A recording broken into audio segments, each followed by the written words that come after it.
안녕하세요. 디자이너 조수민입니다. 이번 시간에는 빛과 사회에 대해 이야기해 보도록 하겠습니다.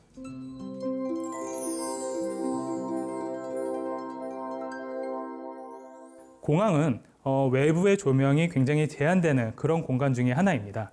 공항에는 기본적으로 전 세계적으로 통합된 어떤 조명의 규칙들이 있고, 그 규칙을 통해서 활주로라든지 여러 안내들을 하게 되어 있죠. 어두운 밤에서도 혹은 기상이 매우 악화된 상황에서도 온전히 안전한 그 비행을 위해서 활주로에 조명의 요소들을 심어두고, 그 주변에는 그런 활주로의 빛을 방해하거나 혹은 혼돈이 될 수 있는 그런 빛의 요소들을 철저하게 막아두는 거죠. 우리 인류는 우리의 비행의 안전을 위해 이렇게 빛을 사용하고 또 빛을 자제하고 있습니다. 우리가 우리의 비행 안전을 위해서 이렇게 노력하는 것만큼 이 지구상에 살고 있는 다른 생명체들에 대해 생각하고 있을까요? 여러분, 혹시 아기 거북이 태어나서 바다를 향하는 모습 보신 적 있으신가요? 여러 다큐멘터리에서 이 바다 거북이 해변에 알을 낳고 또 그 알이 부화해서 아기 거북이 바다를 나가는 그 장면들을 담곤 하는데요. 바다 거북이 그 알을 낳는 과정, 또 그 알이 바다에 나가는 과정이 생각보다 굉장히 험난하다고 합니다. 우선 알을 낳는 것 자체가 쉽지 않다고 하죠. 바다랑 너무 가까우면 물에 휩쓸려 내려갈 수 있기 때문에 어느 정도 거리가 필요한데, 문제는 너무 멀면 이 아기 거북이 바다에 미쳐 닿기도 전에 다 죽을 수 있기 때문이죠.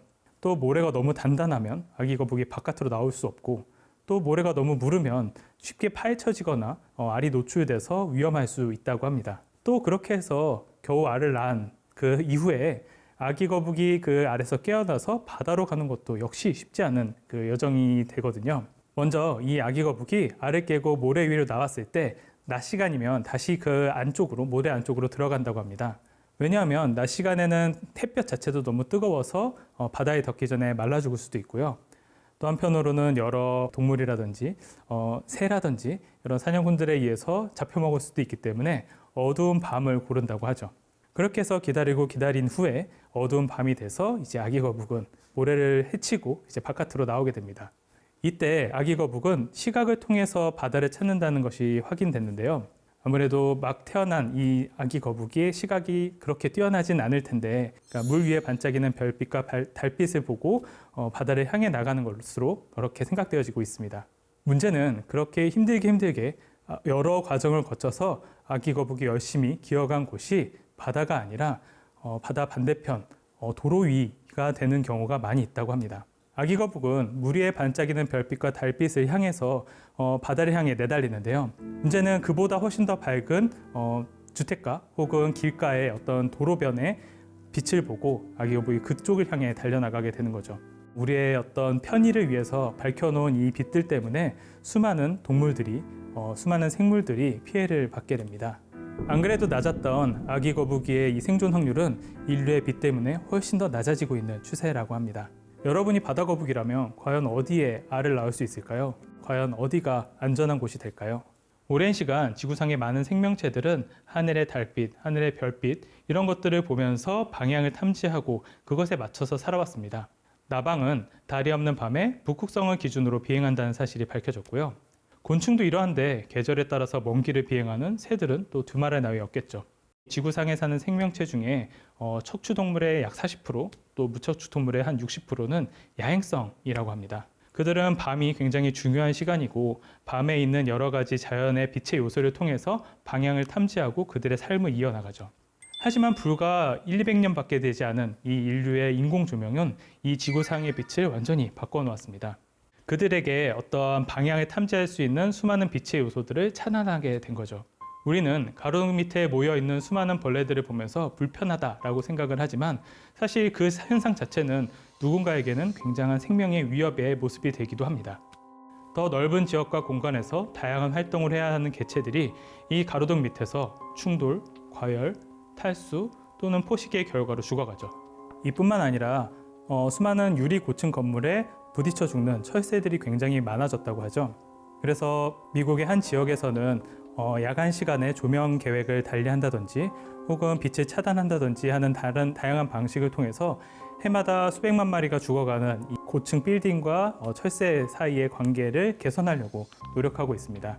우리는 물론 밤의 안전과 여러 가지 다양한 요소들로 인해서 밤을 밝히면서 살아가야 하지만 때로는 그 빛이 너무 과한 것이 아닌지 혹은 이 땅에 살아가는 다른 생명체들을 위한 빛의 활용은 어떤 것이 있는지에 대해서 생각해 볼 필요가 있다고 저는 생각합니다. 끊임없이 우리가 우리에게 필요한 빛에 대해서 고민하고 또 우리의 불은 하나쯤 꺼두는 그런 배려가 필요한 시기라고 생각합니다.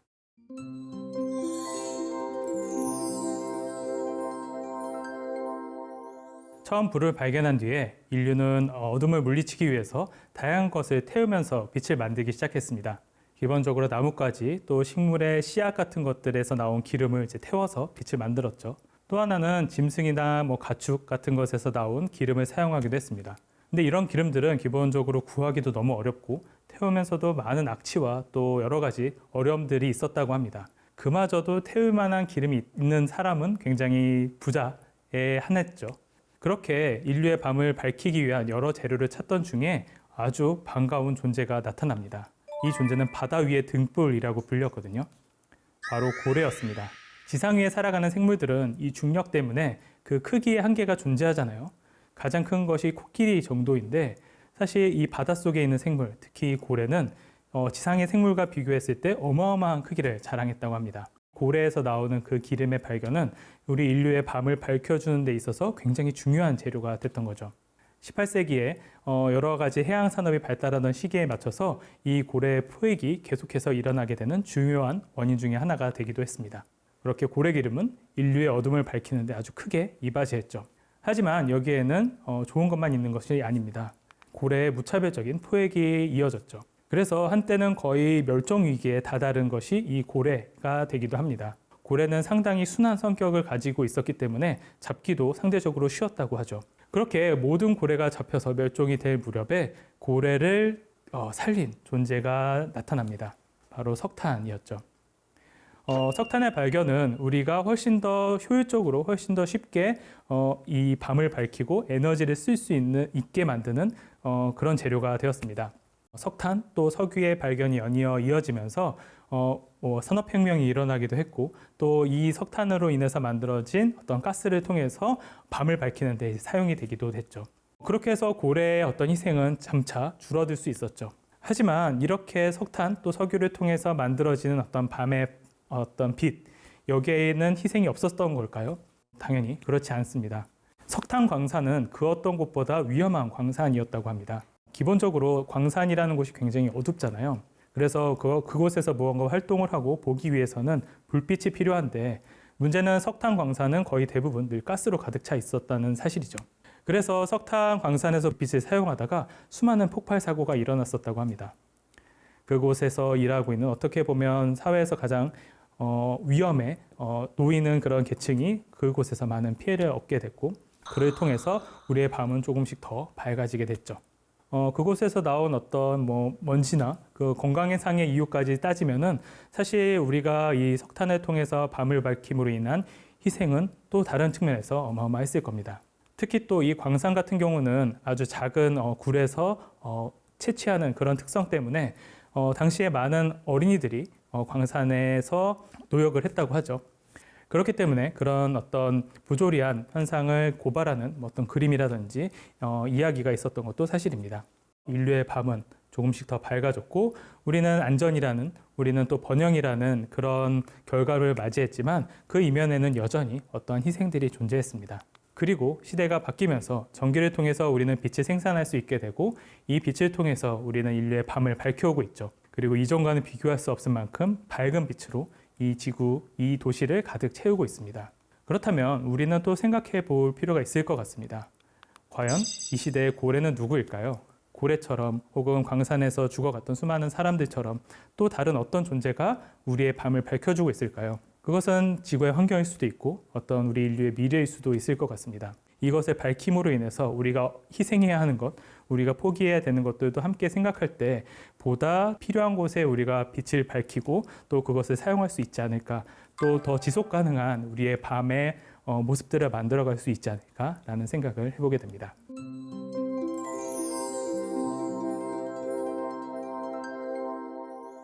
(20세기) 어떤 우리의 도시의 변화에서 저는 두 가지 요소가 가장 큰 역할을 했다라고 생각을 하는데요. 그 중에 하나는 철근 콘크리트입니다.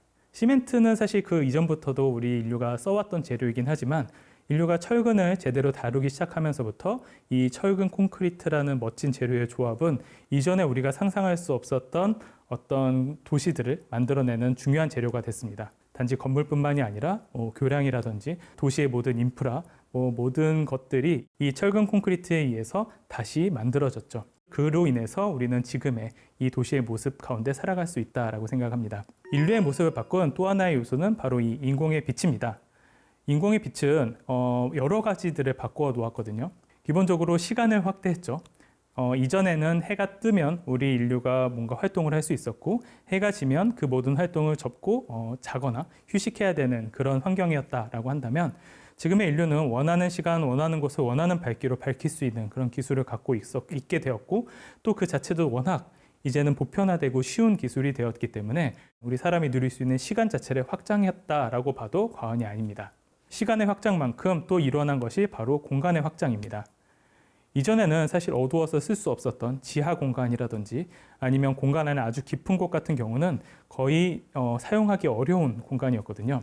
하지만 인공조명이 이제는 어디서나 전기만 있으면 밝힐 수 있게 됨으로써 우리는 지하 아주 깊숙한 공간까지 사용할 수 있게 되고 말씀드렸던 것처럼 시간까지도 확장돼서 사용할 수 있게 되었죠.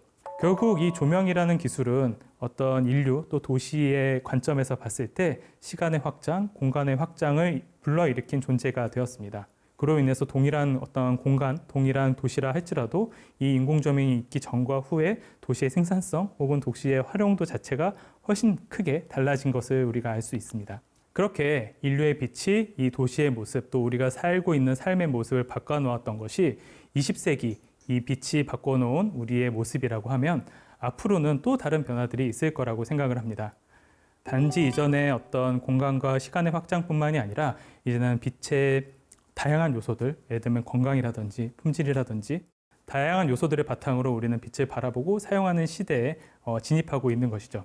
예전 같았으면 자연의 빛이 금지되는 수많은 공간들에도 이제는 우리는 쉽게 자연의 빛을 마주할 수 있게 됩니다. 백화점이나 쇼핑센터 같은 곳들마저도 이제는 자연의 빛이 들어오는 것이 굉장히 많아지고 있고 또 그를 통해서 우리가 좋은 빛에 대한 어떤 욕망들 또 그 좋은 빛을 구현하기 위한 다양한 기술들이 그 어느 때보다 활발하게 발전되고 있다고 생각합니다. 심지어 빛 자체뿐만 아니라 그 빛을 우리가 어떻게 컨트롤하고 활용할 수 있을지 이를 밑받침하는 어떤 수많은 통신 기술들 또 IoT와 같은 기술들이 우리가 사용하고 있는 이 빛을 훨씬 더 우리의 삶에 가깝게 필요한 방식으로 구현할 수 있게끔 만들어주는 그런 과정에 우리는 놓여 있습니다. 빛이 이미 인류의 모습을 한번 바꿔 놓았다면 지금부터는 또 다른 모습으로 우리의 인류의 모습 또 우리의 공간의 모습을 바꿔 놓을 거라고 생각합니다. LED라는 새로운 기술과 변화하는 여러 가지 기술들을 통해서 우리의 삶을 가득 채울 우리의 공간과 우리의 도시와 우리의 삶을 가득 채울 그 빛에 대해서 기대해 보게 됩니다. 도시에 대한 이야기를 했으니 이제 마지막으로 이 이야기를 드리고 싶습니다. 인류는 이제 이 빛에 대한 고민들을 계속 해왔죠. 그리고 굉장히 오랜 시간 동안 사실 인공의 빛이 아니라 자연의 빛에 의존해 살아왔던 것이 우리 인류입니다. 지금이야 구조를 올리는 사람 따로 있고 어떤 창을 만드는 사람 따로 있고 조명을 하는 사람 따로 있고 설비를 하는 사람이 따로 있다면 예전의 건축은 어떻게 보면 그 건축물 자체가 하나의 구조이기도 했지만 그 자체가 창을 통해서 햇빛을 들이는 하나의 조명이기도 했고요. 하나의 예술 작품으로 존재하기도 했습니다. 그렇기 때문에 건물을 짓는 그 사람 자체가 자연의 빛에 대해서 많은 탐구를 하게 되었고, 어느 시점에, 어느 계절에, 어느 시간에 어디에서 빛이 들어오는지를 철저하게 안 이후에 어떤 건물을 만들어 나가는 그런 문화들이 있었죠. 그렇기 때문에 지금 현대 건축의 가장 큰 적 중에 하나가 인공 조명이다라고 이야기하는 사람들도 있거든요. 자연의 빛에 대해서 탐구하기보다 인공 조명만 배치하면 모든 빛들이 해결되기 때문이죠. 저는 지금 우리의 어떤 시점이 굉장히 큰 변화의 시점 가운데 있다라고 생각을 합니다. 인류가 아주 오랜 시간 자연의 빛 아래서 살아왔고, 또 한편으로 지금의 어떤 놀라운 조명 기술, 또 LED를 바탕으로 한 조명 기술의 발전은 사실 자연의 빛을 통하지 않고도 충분한 빛을 만들어낼 수 있는 그런 기술과 어떤 환경 가운데 있다라고 생각을 하거든요. 그럼에도 불구하고 우리가 이 자연의 빛을 어떻게 다룰 것인지, 지금 우리가 가지고 있는 인류의 이 빛의 기술을 어떻게 다룰 것인지를 고민해야 하는 어떤 중요한 지점에 우리가 놓여 있다라고 생각을 합니다. 저는 하늘의 빛은 모든 사람들이 누릴 수 있는 보편적 축복이었다고 생각을 합니다. 아무리 인간이 인공조명을 멋지게 높은 품질의 빛을 만든다 하더라도 하늘의 빛을 이길 수는 없다라고 생각을 합니다. 설령 그 빛이 비슷하게 표현될지언정 그 하늘이 가지고 있는 빛의 규모, 넓이, 그 변화, 그 모든 것들은 사실은 인간의 어떤 발전이 따라갈 수 없는 아득한 먼 어떤 기준점이자 우리 인류가 모두 누릴 수 있는 최고의 빛이 바로 하늘의 빛이라고 생각을 합니다. 결국 우리가 해야 되는 마지막 질문은 이것입니다. 우리에게는 어떠한 빛이 필요한가? 라는 질문이요. 조명기구나 기술을 넘어서 우리의 삶에 진짜 필요한, 우리 삶을 더 쾌적하고 안정적이고 아늑하고 건강하게 만들어줄 빛이 어떤 것인지에 대한 고민들이 계속 일어날 때 우리는 이 빛이라는 소중한 이 존재를 훨씬 더 잘 사용할 수 있을 거라고 생각을 합니다. 이 강의를 통해서 빛의 특성에 대해서 말씀을 드렸고, 빛과 사람에 대해, 또 나아가 빛과 공간, 또 빛과 사회에 대해 이야기를 드렸습니다. 그럼 이것으로 전체 8강 빛에 대한 이야기를 모두 마치도록 하겠습니다. 들어주셔서 감사합니다.